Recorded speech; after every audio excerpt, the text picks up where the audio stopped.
Hello bachcho, let's read the question.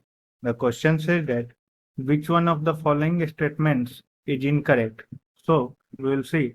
The statements are frictional force opposes the relative motion, limiting value of static friction is directly proportional to the normal reaction, rolling friction is smaller than sliding friction, coefficient of sliding friction had dimensions of length. So we'll solve this question. First of all, we'll see what will be the key concept used to solve this question. The key concept that will be used to solve this question will be frictional force is the resistive force. Frictional force is the resistive force which opposes the motion of an object, or we can say the relative motion of an object. The relative motion of an object and it acts in the opposite direction of the motion. अब types of friction देखेंगे.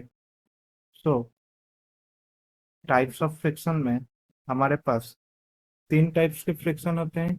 एक होता है, पहले तो दो category में हम इसको डिवाइड कर सकते हैं. First is static friction and the second is kinetic friction.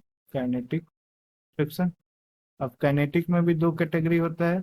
First is rolling and second is sliding.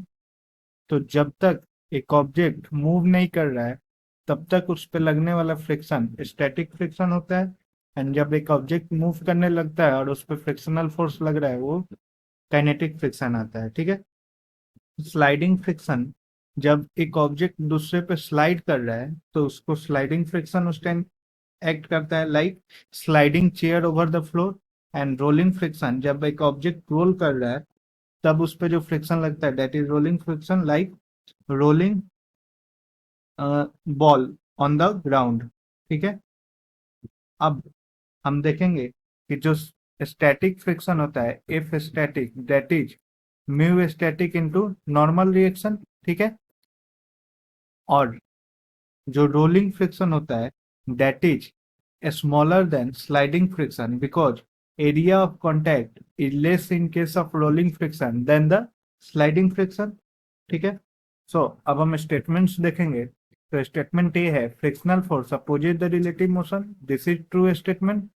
Second statement है limiting value of static friction is directly proportional to normal reaction. तो हम देख सकते हैं limiting value is directly proportional to normal reaction, ये भी true है. Third statement rolling friction is smaller than sliding friction, ये भी ट्रू है because area in rolling friction is less than area in sliding friction. Fourth statement है coefficient of sliding friction है dimension of length. अब हम देखेंगे ये जो फ्रिक्शनल फोर्स है ये भी फोर्स का डायमेंशन होता है, और mu static this is coefficient friction, और जो नॉर्मल रिएक्शन होता है ये भी फोर्स का डायमेंशन होता है. तो यहाँ से coefficient of static friction dimension less है. ठीक है. डायमेंशन लेस, इसका कोई डायमेंशन नहीं होता है. सो ये स्टेटमेंट इनकरेक्ट है. So the correct option will be option D. Hope you all understood it well.